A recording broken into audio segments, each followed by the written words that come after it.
agreements that all parties are willing to enter into today.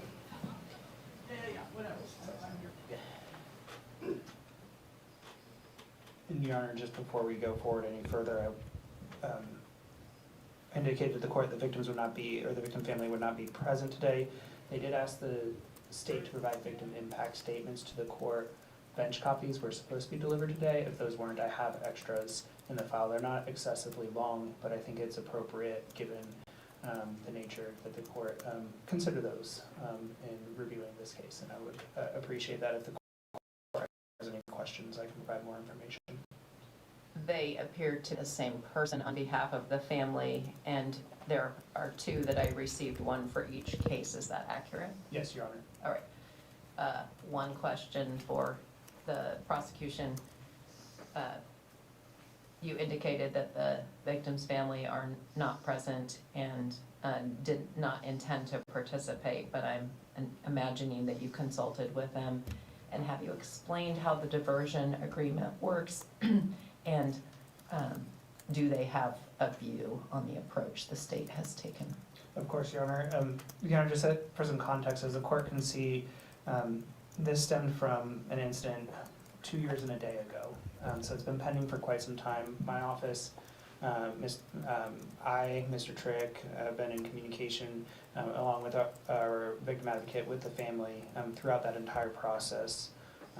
We explained to them potentials at the beginning of the case, how the case evolved over time, and what the resolution we were looking at. As the court can see from the file victim impact statement, the big goal of the family is that something like this doesn't happen again. Based on the conversations I've had with them, there's a lot of frustration, a lot of sadness, but they understand that Mr. Frank McCutcheon, Mr. Brett McCutcheon's conduct was part of the case. They hold no ill will against them. They have a general agreement to this type of resolution. They understand the goals, and they believe that this lines up with the goals that they have out of this proceeding, Your Honor, or these proceedings.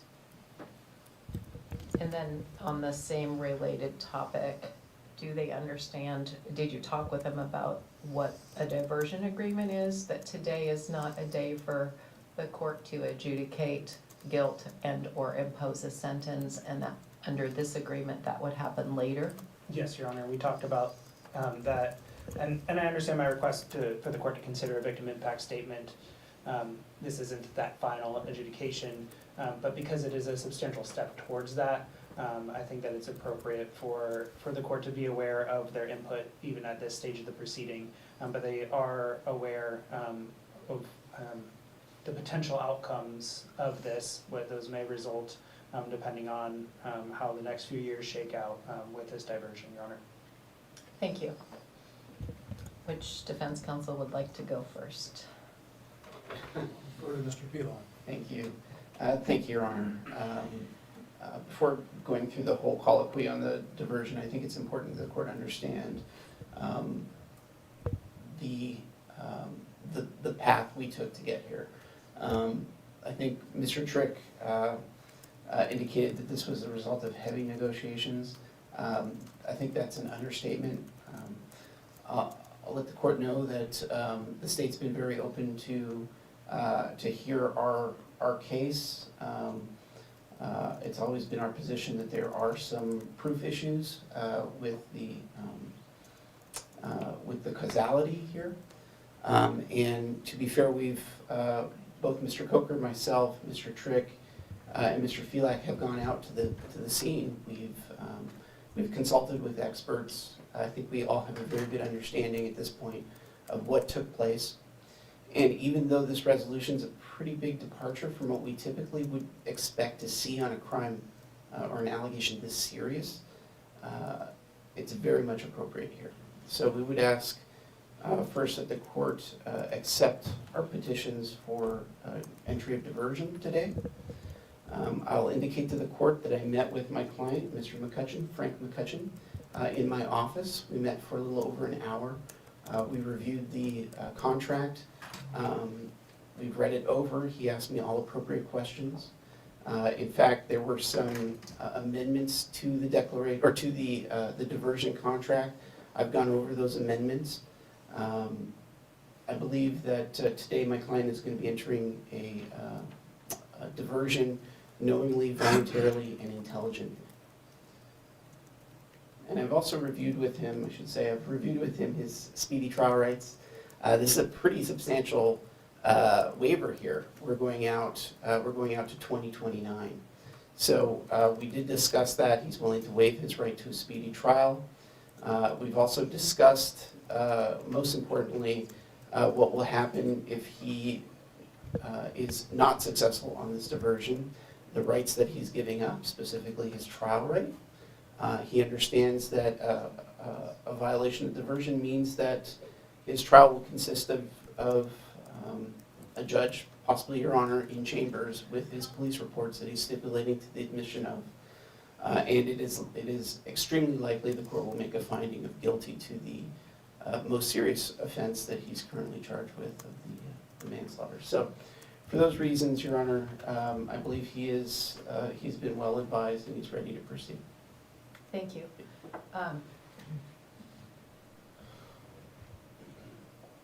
Mr. Coker, why don't you do your introduction, and then I'll go one at a time with each of the two defendants. Thank you, Your Honor. Good afternoon. My name is Chris Coker. I represent Brett McCutcheon on this matter, the co-defendant with his father. I will essentially adopt almost verbatim everything that Mr. Pilon said. I as well met with Brett multiple times over this agreement. I'm going to have you get just a little closer to the microphone. Yes, we exchanged emails, vetted it with the prosecutor's office. We proposed some changes. Some were accepted, some were not. Went over the agreement in detail, declaration as well as the waivers with Brett McCutcheon. I believe he's entering into them knowingly and voluntarily. This is a fairly lengthy waiver of speedy trial. He understands that. He also understands the stipulation in order for the continuance, but more importantly, he understands the pros and cons of these types of agreements. The pros are what they are, the cons are what they are, which have already been discussed by Mr. Pilon. He understands all the rights he's given up, and I don't think there's any question that he's entering into this agreement knowingly and voluntarily. In terms of the negotiations and just the tract of this case, all of the things that Mr. Pilon said I agree with, and could probably add to that, but I can assure this court this case has been professionally, in our opinion, professionally handled by the prosecutor's office, professionally handled by, I think, the defendants, I think professionally handled by myself and Mr. Pilon as well. So we think this is as a fair resolution based on a totality of the circumstances analysis of the unfortunate events that brought us here. So we're asking the court to accept the petitions and allow the diversion in this matter. Thank you. Okay, thank you. So you all were here before, for the first hearing, first case I had in front of me. And I simply, before I talk to each of you, both of the McCutcheons, for the context, explain the difference. And if the lawyers hear me say anything incorrect, please tell me. So the prior proceeding was a guilty plea hearing where the individual offered a guilty plea after the court discussed what that meant, and then after finding guilt, imposed a sentence. You all are wanting to go into diversion, so today is not a day where I am addressing guilt or sentence. And I've reviewed the diversion agreements that the lawyers have told me are identical, and they have two paths. I see that if you're successful in diversion, then path one is at the time diversion is finished and successfully completed, then the state amends the charges down to attempted malicious installation of a fire protection sprinkler system, a gross misdemeanor, and you would both be planning to offer guilty pleas to those charges, and the state would then recommend a specific sentence that's provided herein. If that happened, the victim's family would have the opportunity to provide input at sentencing at that time. So that's path one, complete everything in diversion agreement, successful. There is an anticipated finding of guilt, but it's to the amended charge. Path two is if you were not successful in diversion, then the state can ask the court to revoke diversion, and then the court would determine whether you're guilty or not guilty by a stipulated bench trial, and that would be on the currently charged crime. And if the court found you guilty on that path, then the court would have a sentencing hearing, and again, at that sentencing hearing would hear from you, but also would hear from the victim's family. So, lawyers, did I say anything incorrect about the general concept? No, Your Honor, I believe that's correct. I agree, Your Honor, correct. Yes. Okay, I'm glad that the state, though, has A, consulted with the victim's family throughout, and B, encouraged them to provide a victim impact statement at this juncture. I emphasize the difference because I'm not imposing a sentence today, but I'm still discussing with the two of you, Mr. McCutcheon, the consequences of what's in front of me, and I'm very much aware of the impacts that brought you here. So with that, I'll start with Mr. Frank McCutcheon. Mr. McCutcheon, you heard Mr. Pilon summarize your efforts to review the diversion agreement and the associated documents. Did that sound correct? Yes, it did. Okay. Have you had sufficient time to review all of the documents I've been provided? Yes, I have. Okay.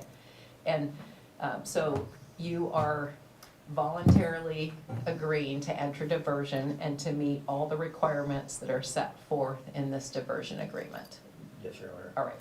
And you understand that this contemplates complete and strict compliance with these terms? Yes. Okay. And as part of this agreement, you are giving up certain rights. So you are giving up your right to a speedy trial, as was referenced. This is going until 2029. That's You're giving up your right to a jury trial. Do you understand that? yes. And you're giving up your right to all the associated rights with a jury trial, such as hearing and cross-examining witnesses that the state calls, and calling your own witnesses and deciding whether you want to testify or not. Do you understand you're giving up all those rights? Yes, Your Honor. And then instead, you're agreeing that a stipulated bench trial can occur and the court can determine if you're guilty or not guilty by looking at the police reports and nothing else. Do you understand that? Yes. Your Okay. Honor. So I talked earlier with everybody about this having two paths. And so I want to make sure that you understand what the sentence consequences are for each path. So the path where you successfully complete diversion, excuse me. The state would amend the charges to attempted malicious installation of a fire protection sprinkler system. You would then offer a guilty plea, and then you would face a sentence. Do you understand that? That's correct. Yes. And for that crime, you would face a maximum possible sentence of 364 days in jail and a $5,000 fine. Do you understand that? Yes, Your Honor. You looked puzzled. If you want to talk to Mr. Pilon for a moment, feel free.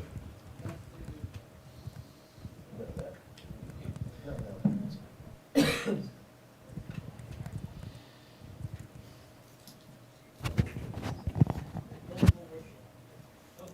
Hey, Elizabeth. Would I be hardwired?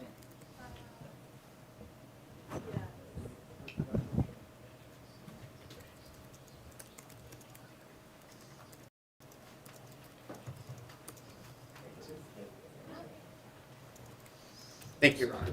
Mr. Frank McCutcheon, did you have your questions answered to your satisfaction? Yes, Your Honor. Okay. Okay, thanks. So I described what the maximum sentence was. I Yeah, I just skipped asked, over that the Keely to terms give me some include bullet that if you're points, so then I can write it successful, down. the state is not going to recommend any additional time in Well, just in custody. case I You had to cannot- ad lib or something. Yes, Your Honor. Okay. Oh, we could do that too. You understand that successful completion means But I do need completing info. every part of what's required here in the diversion contract. Yes, Your Honor. Okay. If you weren't successful and the pending charge right now remains, and that is the manslaughter in the second degree, Hi. if the court conducts a stipulated bench trial and finds you guilty, do you understand that based upon what the prosecution knows about your criminal history at this time, that your standard range sentence for that crime is 21 to 27 months? Do you understand that? Yes, Your Honor. Okay. So at this time, Mr. Frank McCutcheon, do you have any outstanding questions about what you want to do, or are you wanting to pursue this diversion agreement? I will pursue the diversion agreement. Okay. Your Honor. And you're giving up the rights we've talked about that are set forth in this document, including right to a jury trial, right to a speedy trial, and right to all the associated rights we discussed. You're giving up those rights knowingly, intelligently, and voluntarily. Is that correct? Yes, Your Honor. All right.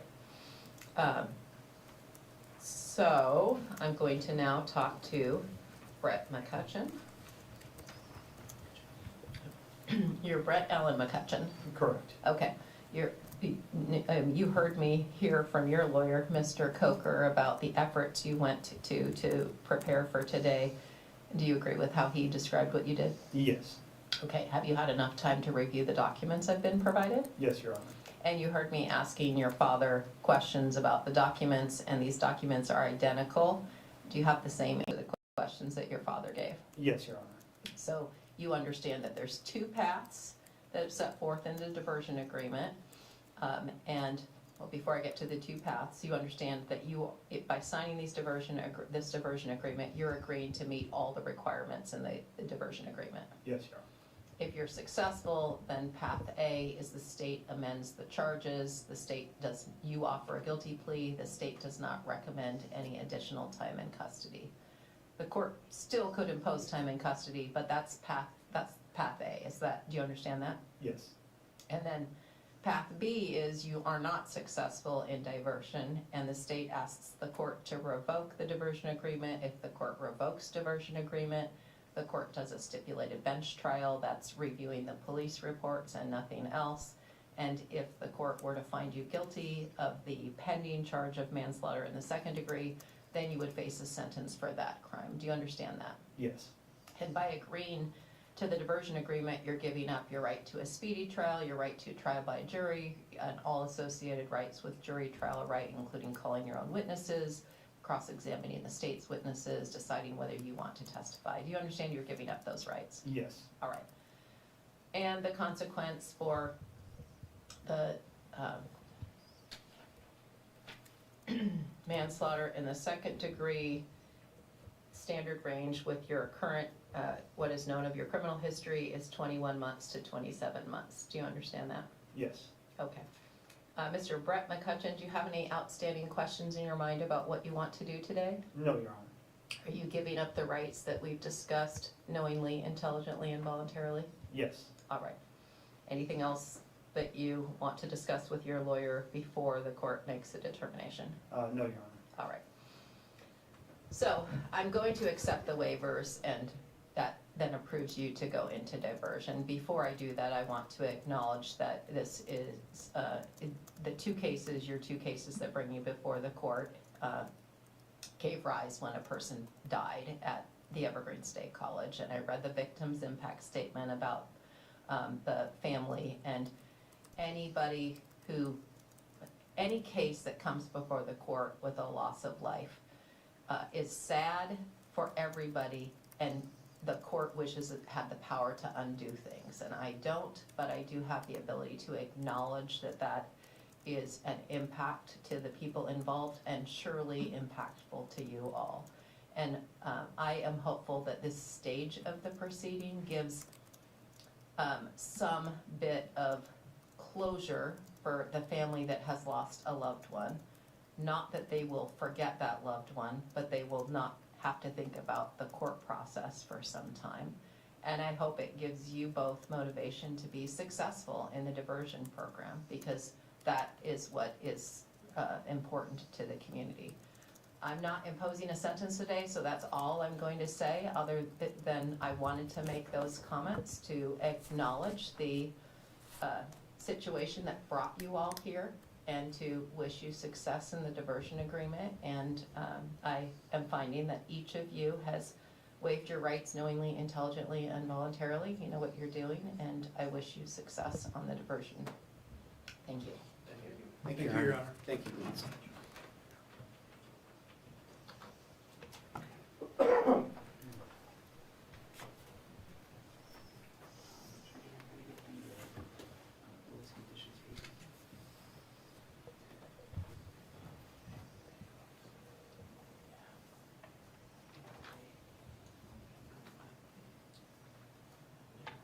And Your Honor, I know we didn't talk directly regarding the 3-2 orders before the court. The significant change is removing pretrial services supervision and putting them on the friendship diversion. That's the intent of those. Thank you, I appreciate that.